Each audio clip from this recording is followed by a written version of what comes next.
Hello, everyone. My name is Henry, and I am a nurse manager here at Sierra Tucson. Today, I'm going to be talking about 10 ways in which we can be thankful and practice self-care and self-gratitude towards ourselves in order to achieve our mental goals and mental health well-being in general. So I am going to be stepping away from the camera a little bit in order so you guys can focus on the presentation, and I'll be making sure that I return at the end of the video and I answer some questions for you. So let's begin.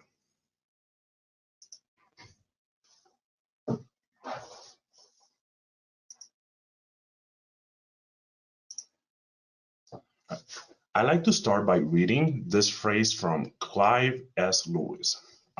Just to put a little bit, the things a little bit into context, I like to remind everybody that Mr. Lewis is a British writer from the first half of the 20th century, certainly a dark period for humanity.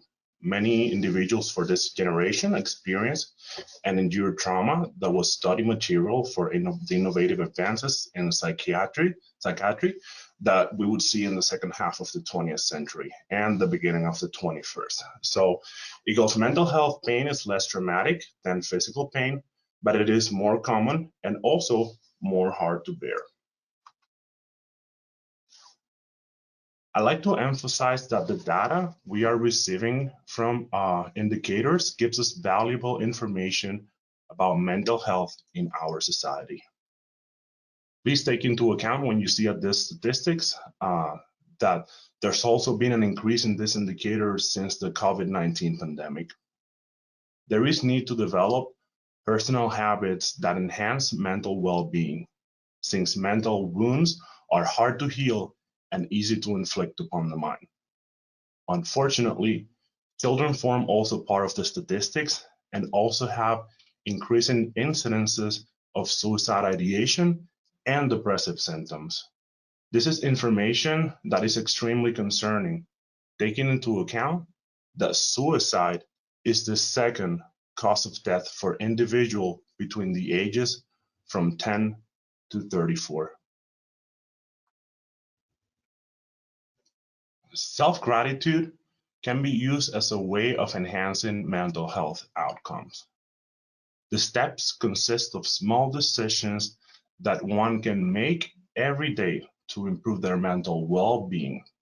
We will be talking today about such 10 ways in which we can practice self-gratitude. And these 10 steps, if applied effectively, can help to manage stress and relieve symptoms of depression. They are based on daily routines and can be easily incorporated in the daily life of an individual. They have very little cost implication, if any, but their value is unmeasurable. So I like to quickly introduce what these 10 steps are so you get familiar with it. And we're going to be talking about many interesting ones: nutrition, sleep hygiene, etc. And these are some of my favorite topics. So let's begin. Issues of psychiatric health and positive conceptualization, like coping skills, having a positive support system, a secure attachment style, etc., begin with the kind of diet we consume, which ties nutrition to the very foundations of mental health. A lack of nutritional adequacy means there is just an insufficient balance in the body's requirement. Our diet has been established to affect our mood and response towards our environment. Therefore, what we eat ultimately defines how we feel and eventually how we respond to stressors in our environment. Since our hormone production that is controlled by the brain is triggered by how we feel, making proper food choices has a significant positive effect on developing a positive attitude and caring for our mental health. We need to be aware that nutrition affects the immunity of the body, the physical health, and emotional health of the individual. And we need to know that sufficient nutrition ensures a good homeostatic balance of the body's requirements to thrive. Eating is also not the only component of nutrition. Proper hydration is another extremely important part of nourishing our bodies. Certainly, dehydration from alcohol, caffeine, other diuretics, or simply due to lack of intake causes the body to experience stress in maintaining this homeostatic balance and predisposes the body to disease. The importance of emphasizing nutrition is that this is an activity that we perform on a daily basis. Healthy meals also promote immunity and the body's defenses against diseases, which are commonly, unfortunately, physical stressors. Diets rich in vegetables and fruits make for better sleep and better mood management also. Inadequate diets, for example, also lower the production of some hormones, or through feedback mechanisms, they increase production of stress hormones like cortisol, for example. Staying hydrated is a vital part of staying nourished. We cannot forget that. As clinicians, we tend not to drink enough water throughout the day and even sometimes miss lunch breaks due to patient care. And I know we're passionate, but we need to take into account that inadequate hydration can lead to tiredness and impair our performance and also affect our health and our patients. Now, about sleep, I'd like to talk about sleeping hygiene, which is about consistency and quality of sleep. It includes basically going to bed every night at the same time and waking up at the same time too. And once we have found a good balance, we need to stick to it. Also, the best quality sleep is attained without noise at all. And that is the reason why a good sleeping environment must be created. And that sometimes includes not having a TV in the room. Having good sleep hygiene ensures rest is achieved and enables us to function better the next day.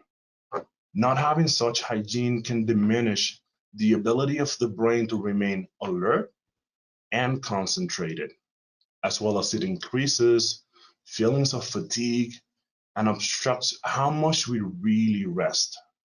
Additionally, staying hydrated and taking a warm bath, for example, enables melatonin production, whose effect on our bodies enhances the quality of sleep. And this takes us back to the importance of hydration again. Good sleep hygiene is defined by developing a sleeping pattern that is healthy and just adhering to it. Good sleep also helps the brain refresh, which affects alertness and concentration. And lack of sleep hygiene increases fatigue and reduces the quality of it, even when we are already sleeping. The circadian rhythm of sleep patterns also, which is a 24-hour cycle of natural processes responding to light and darkness, day and night, can be disrupted by little sleep and affects energy levels throughout the day. The lack of adequate sleep causes an increased stress and lower cognitive function, which can also inhibit the capacity of being our best selves. It's been announced that 1 in every 3 adults in the USA reports not getting adequate sleep.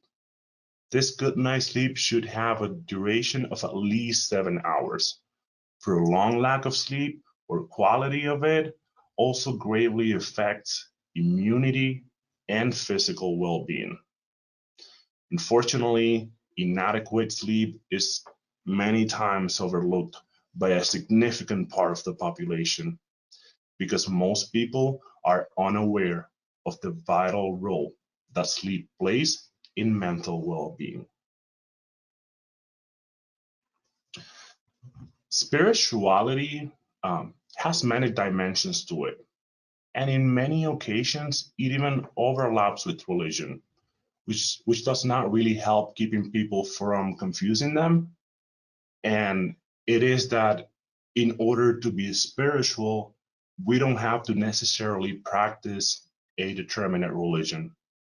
What is really important is that when we perform practices that enhance and nourish the spirit within us, we are already working on our spirituality. And this helps us find comfort, awe, and reflection. Spirituality enhances well being by giving hope, and it centers the spirit so that there can be balance and fulfillment in life. Spirituality enhances this mental well being by providing a sense of identity to a person, and it is enhanced through mindfulness training and meditation. And it is aimed at grounding the spiritual mind and set spiritual principles. Spirituality gives people a sense of purpose and a sense of belonging. Spirituality might also include a divine being, religion, or even an ideology.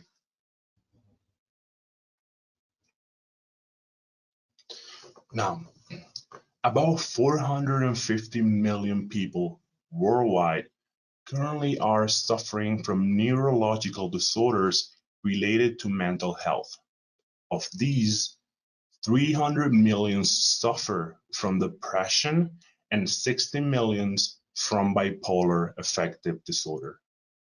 In many occasions, we experience racing thoughts spinning through our minds. This self talk can be shaded with positive or negative emotions that can come from our own biases and misconceptions, which are usually created from lack of appropriate information. When we have positive thoughts instead of negatives, we are leading ourselves to an optimistic outlook in life. Positive thinking means externalizing the negative issues in life and allowing your brain to develop an optimistic perspective of our reality. Here at Sierra Tucson, we teach individuals to develop a positive mental attitude in order to help us handle stress in a healthy way. Positive thinking means developing a good attitude towards life despite the challenges that one could face. A positive view of life, in the end, enhances our emotion focused coping skills.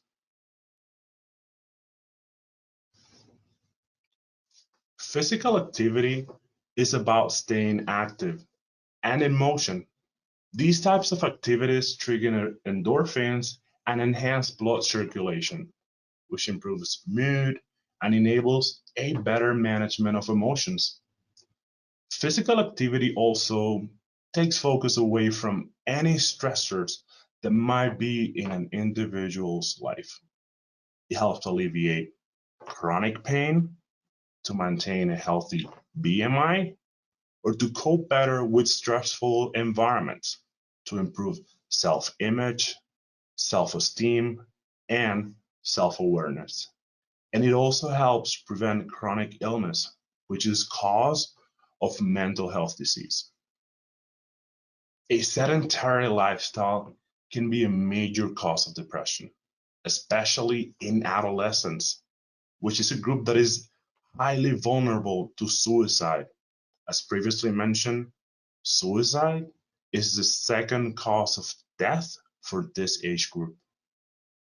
Physical activity does help remove toxins from our bodies because the consumption of energy facilitates elimination of toxic waste. It also boosts immunity, very important now in times of pandemic, which keeps us safe from unnecessary body stressors. It is indeed a vital part of proper human development. Socialization promotes well-being through problem solving, according to a study on immigrant children. Meeting other people and sharing experiences enhances a personal outlook of life. We need to take into account that social anxiety is expected, and it does get better with time. Socializing with others enables us to identify our own strengths, especially in regard to mental health. Realizing these strengths enhances positive thinking and coping strategies in order to face life challenges. People can build confidence in others through positive talk and caring, and can also develop empathy and compassion, which will enable individuals to connect at a deeper level. That is why it is so important to have positive and supportive relationships in our lives. We have all probably noticed by now the negative effects that the lack of socialization can have as we experience self isolation during COVID-19. And it's been a long time since 2020, right? Alcohol and caffeine have opposite effects on the body. Caffeine blocks adenosine receptors in the body. Adenosine is a natural occurring substance in our bodies that relaxes and dilates blood vessels. Therefore, blocking these receptors gives us the feeling of alertness. Alcohol, in the other hand, makes you sleepy by stimulating and increasing the production of adenosine, whose effect in high quantities inhibits arousal and causes sleepiness and dizziness, which reduces our cognitive function and sensory motor control of the body. It's been studied as well that even though alcohol makes us sleepy, it also interferes with the quality of sleep, which is so important as we previously talked. Dependence on coffee, for instance, leads to withdrawal symptoms when it is not taken in the morning, and also to poor cognitive function as well when it is not taken. Alcohol and caffeine are also addictive, which means they are increasingly tolerable by the body to a level that is degenerative to a mental well being. Alcohol dehydration, which exists, also results in withdrawal symptoms and a strong urge to take more alcohol over time just to feel normal back again. Both beverages have been associated with increased suicide rates. A lack of regulation of quantity intakes ultimately leads to the disruption of normal function and subjects the body to undue stress. Excessive wakefulness causes fatigue, increases the heart rate, and increases anxiety and depression symptoms. And as we said, they also interfere with sleep. In managing mental health, purposeful activity could be the action one takes to solve stress causing factors. There are behaviors that are based on intention, and they mostly intend to solve a problem, and a problem being anything that causes concern. Purposeful activity could be many things. Taking up a new hobby, for example, it requires you to build skills. Reading that book that's been sitting on your shelf for years now can also help with that. Actively pursuing a career to, for example, help with financial constraints that result in even more stress, or downloading that app that you always wanted to download in the commercials just to go and help you learn that new language you always wanted to learn. Seeing a personal counselor, for example, in order to understand our own thought process, or even going to therapy. Yes, we need to take into account that mental well being entails continuous evaluation of the mind and therapy can help tremendously to unlock some of the barriers to well-being. Ultimately, it intends to mitigate impending problems and to solve the present ones.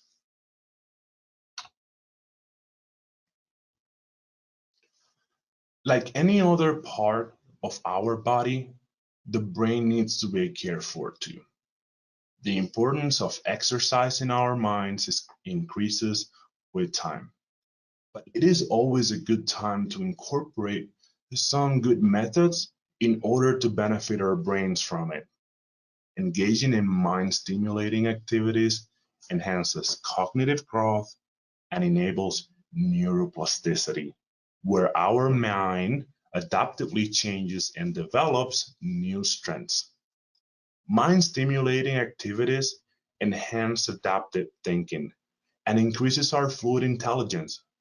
Adaptability is important in managing and evolving world with multidimensional changes that can be a source of stress. Mind stimulating activity may include trying a new puzzle, whether it is a small one or a challenging one. It's really important just to do it. Just the activity of looking at the pieces, their images and colors, observing their details, then finding possible matches until we figure out which two of them specifically go together.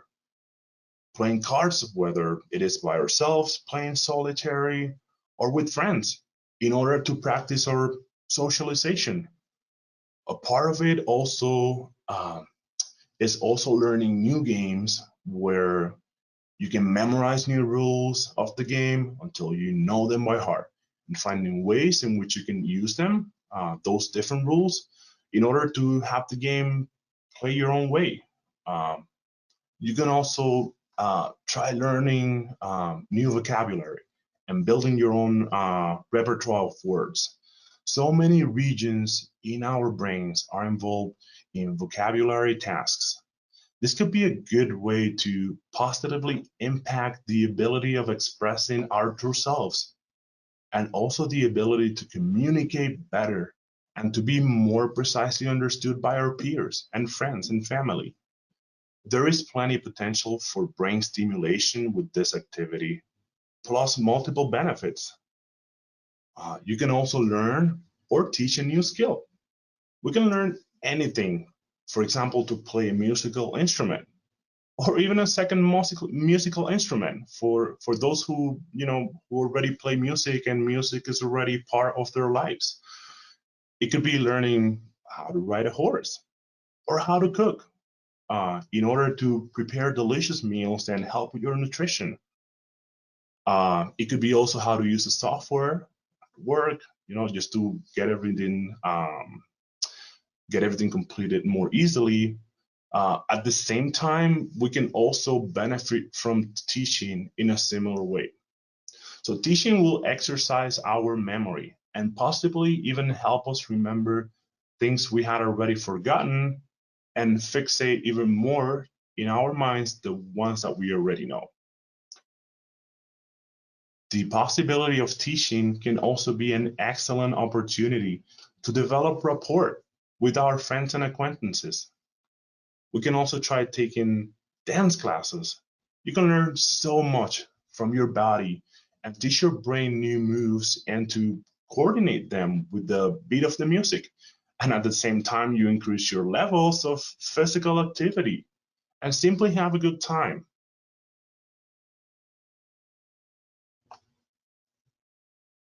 All right, so we're going to be talking now about technology. As much as technology is beneficial, it has led to an increased dependence that is concerning and causes mental strain. Unplugging gives one the ability to be present in the moment and also allows one to connect with the environment and nature. It enables us to socialize meaningfully and enhances the quality of relationships with family and friends. Real human connections are made outside of gadgets and screens. Totally. Unplugging reduces loneliness and enhances positive thinking. because one can focus on self more than the outside noise. It also promotes better sleep because the blue light from laptops and phones that inhibits the production of melatonin in our bodies, and that has a direct impact in our quality of sleep. Also, having your phone away won't disrupt such sleep routine, by getting unexpected text messages or by having to fight the urge not to answer to just one more text message, or the anxiety of wondering if that person answered already or not. It definitely is positive. Social relationships between families, friends, and coworkers have been greatly enhanced through unplugging and face-to-face communication. And it is ensuring that proper connections with people and nature happen, what alleviates the effect of a stressful lifestyle. Here at Sierra Tucson, we have witnessed the challenges individuals experience once they unplug, although we've also seen the tremendous benefits that brings to therapeutic development and engagement in treatment. All right, so I'm going to turn the camera back on again, and I'm going to make sure that I check your questions. Hello, good to see you again. So I'm going to take a look at the questions, and all right, I'm seeing a question says here, what do you recommend us to do in order to start taking these steps in our lives? Well, what is really important is to remember when approaching these activities, it's taking into account that little steps is what really helps and really takes us a long way. We don't need to start taking every single step on the book and just starting right away. We need to allow ourselves to start, little by little. Everything is a process, and it is also right if we start working in our self-care and self-gratitude. And there are more times in, which we fail than the ones in which we are successful, and that is also okay. So we need to let ourselves give us time in order to grow and let these skills grow into ourselves. So we need to remember that self-gratitude and self-care are learned, and by doing some of them, the other ones become easier because, as you could see, they were concatenated, and many of the skills that we learn support the others that we are trying to learn. So everything is a process. As long as we keep moving forward, we're definitely going to reach our goals. I'm going to look at other questions. Says here, which activity from the ones you recommend you feel is the most important? So for me, and I could spend the whole day talking about this, it's going to be unplugging from technology. This is a big one, everybody. It can be extremely time consuming. And what happens is that most of the time, we don't even realize how much time we're spending on social media. So just for us to do a little experiment, try to go to your cell phone, pull it up and look at the statistics and see, keep track of how much time you're spending on social media. And you will see that in a modern world, it's a really significant amount of time. And if we were not spending time there, we could be talking to our families, talking to our friends, learning new skills, practicing hobbies, getting the chores of the house done, therefore practicing physical activity, or even going dancing. So it's definitely a big one. Also, staying away from social media can diminish levels of stress when we unplug from the noise of everybody else and the world. Sometimes the type of communications that happens in social media can be really contaminating and toxic. So because we're focusing and concentrating on our own mental well-being, we'd rather stay away from it. So yeah, I think this is the most important one. I'm having a question, is there a maximum time for technology each day? When should you stop using devices before bedtime? That is a really good question. So I'm gonna start by the second part. So basically, everything falls into the routine. So we need to find a routine. As a rule of thumb, it's really good to stop using your media at least 1 hour before going to bed. We need to get our bodies used to the fact that going to bed means going to sleep. So if 1 hour before, if our whole sleep routine is going to take an hour, we could stop using media 1 hour before. And if part of our routine is taking a warm bath, listening to some music, some relaxing music, shutting everything down, putting our clothing in its place, getting everything ready for tomorrow, and then just going to bed. I feel like 1 hour gives you enough time. And then the first question, is there a maximum time for technology each day? Good question. That really depends on everybody. I understand everybody has different needs. Some people need to be paying attention to their phone because it's part of their workplace. What really matters is how much we use our media outside of our responsibilities. So when we go home or when we're with our significant others, friends, family, are we there in the moment or are we using our cell phones? Are we enjoying the landscape of the hiking or are we taking pictures and streaming? So we need to take this into account. I know it's different for everybody. I myself try and experiment, and I allow myself only to use media for 1 hour a day, and that has had many positive impacts in my life. I'm gonna see another question. Says here, what is the difference between spirituality and religion? Okay, well, religion is a system of practices and beliefs that are structured and pre-established, whereas this structure can contain ethical and moral points of view that are already written down, like in a system of rules. So spirituality is something different. It comes from ourselves, and that can happen outside of religion. When we look at for connection or a higher self in nature or higher being or music, spirituality is in itself a broader concept.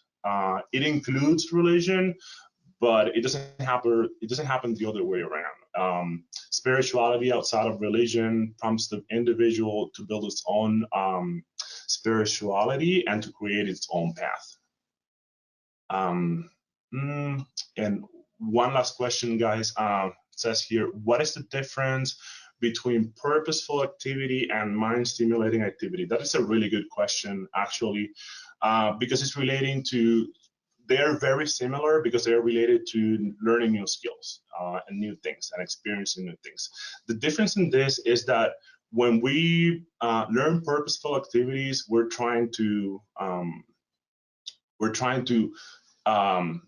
meet certain goals. We're trying to get a specific benefit from learning these skills. These are skills that are going to solve problems, like, for example, learning a new language or building our vocabulary, which helps at work, etc., which is going to help us solve problems. While a mind-stimulating activity has the sole purpose of stimulating our minds. So it's the difference in between both of them is more about what's the purpose of learning the skill than in the process itself. The process is very similar, but the goals are different. So thank you very much to everybody that participated. I'm gonna say goodbye for now, and I appreciate your time here today. So thank you very much once again for participating in this webinar, and I'm happy that we were all able to go over so many interesting data. Thank you and have a good one.